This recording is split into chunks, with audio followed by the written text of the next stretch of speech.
بانی P T I کے مطابق ان کی دائیں آنکھ کی بینائی 85% تک ختم ہو چکی ہے۔ پمپ سے علاج اور ایک انجیکشن کے باوجود بینائی محض 15% تک ہے۔ وکیل کے مطابق بانی پی ٹی آئی نے بتایا اکتوبر 2025 تک ان کی دونوں آنکھوں کی بینائی 6/6 تھی، پھر مسلسل دھندلاہٹ اور مدھم نظر آنے کی شکایت ہوئی، جس سے متعدد بار اس وقت کے سپرنٹنڈنٹ جیل کو آگاہ کیا، لیکن ان شکایات کے ازالے کے لیے کوئی مؤثر اقدام نہیں کیا گیا۔ پھر اچانک دائیں آنکھ کی بینائی مکمل ختم ہو گئی، جس کے بعد پمز اسپتال کے ماہر امراض چشم ڈاکٹر محمد عارف کو معائنے کے لیے بلایا گیا۔ بانی کے مطابق ان کی آنکھ میں خون کا لوتھڑا یا کلاٹ بن گیا تھا، جس نے شدید نقصان پہنچایا۔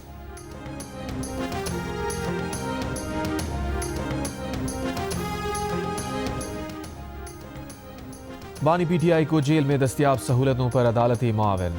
سلمان صفدر کی رپورٹ سپریم کورٹ میں پیش۔ سلمان صفدر نے کہا 12/30 فٹ کا لان دھوپ، تازہ ہوا، ورزش اور چہل قدمی کے لیے ملا ہوا ہے۔ ساتھ ہی 8/10 فٹ کی 7 سیلز ہیں جہاں صرف درخواست گزار اور ان کا معاون داخل ہو سکتے ہیں۔ 10 CCTV کیمرے لگے ہیں، سیکیورٹی پر کوئی تشویش نہیں۔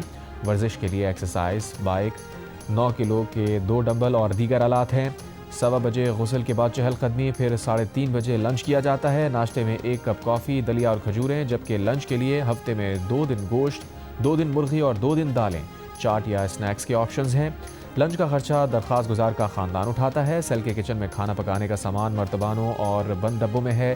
ڈبوں میں مسالے اور ڈرائی فروٹس ہیں۔ پینے کے لیے منرل واٹر ملتا ہے۔ سنگل بیڈ میٹرس، 4 تکیے اور 2 کمبل دستیاب ہیں۔ بیڈ کے نیچے 5 جوڑے جوتے رکھے تھے۔ بانی پی ٹی آئی کو tissue paper, mouthwash, air freshener, shaving gel اور شیونگ کٹ بھی دستیاب ہے۔ ٹوائلٹ کے باہر گرم اور ٹھنڈے پانی کی سہولت بھی ملی ہوئی ہے۔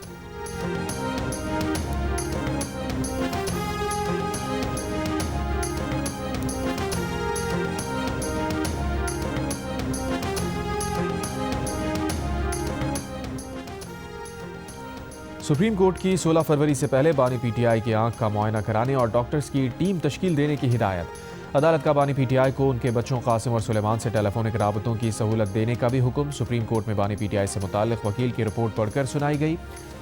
رپورٹ کے مطابق بانی پی ٹی آئی نے طبی سہولتوں کو غیر تسلی بخش قرار دیتے ہوئے آنکھوں کے ڈاکٹرز تک رسائی مانگی ہے۔ چیف جسٹس یحییٰ آفریدی نے کہا صحت کا مسئلہ سب سے اہم ہے، اس معاملے پر مداخلت کی ضرورت ہے۔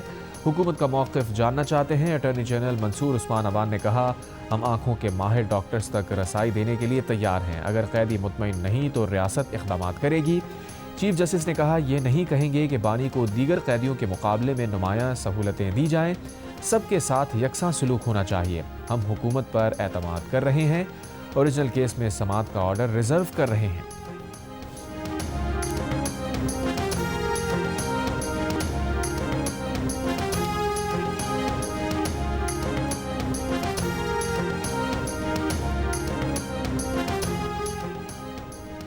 وزیر مملکت برائے داخلہ سینیٹر طلال چودھری نے کہا ہے کہ سپریم کورٹ کے حکم پر اسی طرح عمل ہوگا جس طرح سلمان صفدر کی بانی پی ٹی آئی سے ملاقات کرائی گئی، بیٹوں سے بات بھی کرائی جائے گی اور پورا تعاون کیا جائے گا۔ رپورٹ سے پتہ چل رہا ہے کہ بانی پی ٹی آئی ایک ایسے قیدی ثابت ہوئے جن کا سب سے زیادہ خیال رکھا جاتا ہے اور زیادہ سہولتیں دی جاتی ہیں۔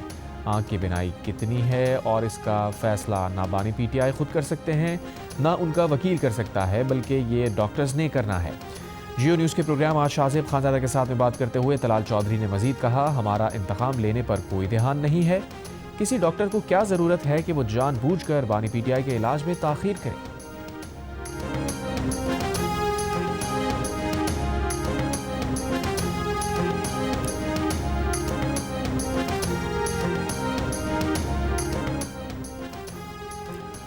اپوزیشن اتحاد کا پارلیمنٹ ہاؤس کے باہر مرکزی دروازے پر دھرنے کا فیصلہ، تمام اراکین قومی صوبائی اسمبلی اور سینیٹرز کو پارلیمنٹ ہاؤس پہنچنے کی ہدایات جاری۔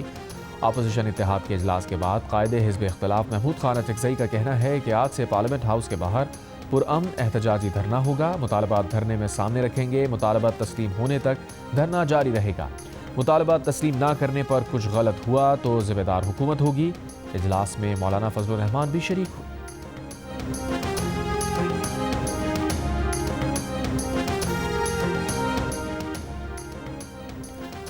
وزیر اعظم شہباز شریف کی صدر مملکت آصف علی زرداری سے ملاقات۔ ترجمان ایوان صدر کے مطابق ملک کی اہم قومی اور داخلی سلامتی امور سیاسی اور معاشی صورتحال پر تبادلہ خیال۔ ذرائع کا کہنا ہے کہ ملاقات میں آزاد کشمیر کے نئے صدر کے انتخاب پر مشاورت کے علاوہ غزہ امن بورڈ اور پاکستان کے موقف پر بھی بات کی گئی۔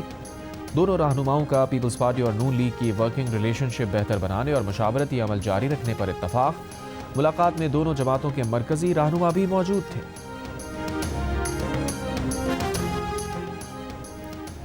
بنگلہ دیش کے ووٹرز کی اکثریت نے ریفرنڈم میں آئینی اصلاحات کے حق میں ووٹ دے دیا۔ بنگلہ دیش میں عام انتخابات 299 میں سے 62 نشستوں کے غیر حتمی غیر سرکاری نتائج۔ بی این پی اور اتحادی 51، جماعت اسلامی اور اتحادی 10 نشستوں پر کامیاب۔ بی این پی کا دعویٰ ہے کہ پارٹی سربراہ طارق رحمان دونوں نشستوں سے کامیاب ہو گئے۔ ایران سے 1 ماہ میں معاہدہ ممکن ہے۔ امریکی صدر ٹرمپ کا تقریب سے خطاب، کہا معاہدہ نہ ہوا تو صورتحال بالکل تکلیف دہ ہو سکتی ہے۔ بولے اسرائیلی عوام کو اپنے صدر کے خلاف آواز اٹھانی چاہیے۔ امریکہ نیتن یاہو کو معافی نہ دینا شرمناک ہے۔ اسرائیلی وزیر اعظم نیتن یاہو کو کرپشن کیس میں معافی ملنی چاہیے۔ میڈیا رپورٹس کے مطابق صدر ٹرمپ اگلے ہفتے غزہ امن بورڈ میں مزید ممالک کی شمولیت کا اعلان بھی کریں گے۔ خاتون اول آصفہ بھٹو زرداری نے کہا ہے کہ سیلاب کے بعد سندھ میں ماحولیاتی طور پر مضبوط 2 کروڑ 10 لاکھ مکانات دنیا کا بڑا منصوبہ ہے۔ یہ منصوبہ 1.5 کروڑ لوگوں کو براہ راست فائدہ پہنچا رہا ہے۔ کراچی میں Asia Pacific shelter and settlement forum سے خطاب میں آصفہ بھٹو نے کہا، ایشیا پیسیفک خطہ دنیا کے سب سے زیادہ موسمیاتی طور پر حساس علاقوں میں سے ہے۔ سیلاب، طوفان، زلزلے اور شدید گرمی کمیونٹیز کو بے گھر اور بستیوں پر دباؤ ڈال رہی ہے۔ محض مکالمے سے آگے عمل کی طرف بڑھنا ہماری مشترکہ ذمہ داری ہے۔ وزیر اعلیٰ سندھ مراد علی شاہ کا کہنا ہے کہ 2022 کے سیلاب میں 70% سندھ زیر آب اور 21 لاکھ مکانات متاثر ہوئے۔ سندھ حکومت نے ریکارڈ وقت میں مکانات تعمیر کیے اور بحالی میں معیار قائم کیا۔ اس سے دنیا کی توجہ سندھ کی طرف مرکوز ہوئی۔ آج دنیا بھر کے لوگ منصوبے کی وسعت اور اثر دیکھنے آئے ہیں۔ Asia Pacific shelter and settlements forum سے خطاب میں کہا، سندھ میں مکانوں کی تعمیر کے لیے 600 ارب روپے درکار تھے۔ عالمی بینک نے منصوبے میں تعاون فراہم کیا۔ افغان سرزمین دہشت گردی کے لیے استعمال ہو رہی ہے، وہاں دہشت گرد گروہوں کی موجودگی پر تشویش ہے۔ اقوام متحدہ میں مستقل پاکستانی مندوب عاصم افتخار کا سلامتی کونسل میں بیان، کہا حالیہ دہشت گردی کے واقعات میں 80 بے گناہ پاکستانی جاں بحق ہوئے۔ ان حملوں کی منصوبہ بندی کے لیے افغان سرزمین استعمال کی گئی۔ طالبان افغان زمین کسی ملک کے خلاف استعمال نہ ہونے دیں۔ عاصم افتخار کا افغانستان میں انسانی بحران اور خواتین کے حقوق کی پامالی پر اظہار تشویش۔